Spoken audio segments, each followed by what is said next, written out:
कहता है a solid sphere of mass m and radius r, solid sphere है, is allowed to roll without slipping, there is no slipping, from the highest point of the incline जिसका length l है, making an angle 30 degrees. The speed of the particle at the bottom is v1. अगर theta को 45 degree कर दिया और incline का length अभी भी l रखा है, then the new speed of the particle at the bottom would be v2. तो हमसे v1 square by v2 square पूछ रहा है.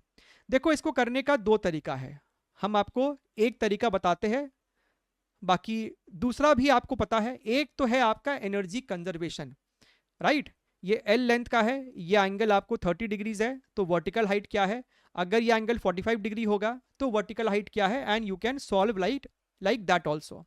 एक और तरीका है कि शुरुआत में ये रेस्ट पे था, इसके सेंटर ऑफ मास के पास एक एक्सेलरेशन होता है और ये है सॉलिड स्फीयर. एक्सेलरेशन आपको होता है, याद कर लो भैया, हम लोग कैसे लिखते हैं, जी साइन थीटा अपॉन 1 प्लस के, और सॉलिड स्फीयर के लिए ये के होगा 2/5. So this is equal to your 5/7 g sine theta.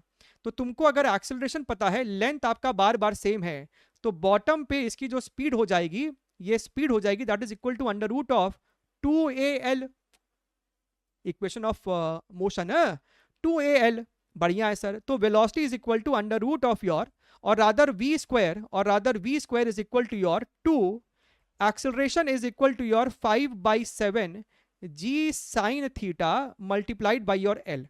अब दोनों ही सॉलिड स्फीयर के लिए 2 भी सेम है, 5/7 सेम है, g सेम है और l सेम है, यानी गेम आपको है एंगल थीटा पे. तो बस खत्म हो गया. Sine theta 1 by sine theta 2 ही आपका आंसर है.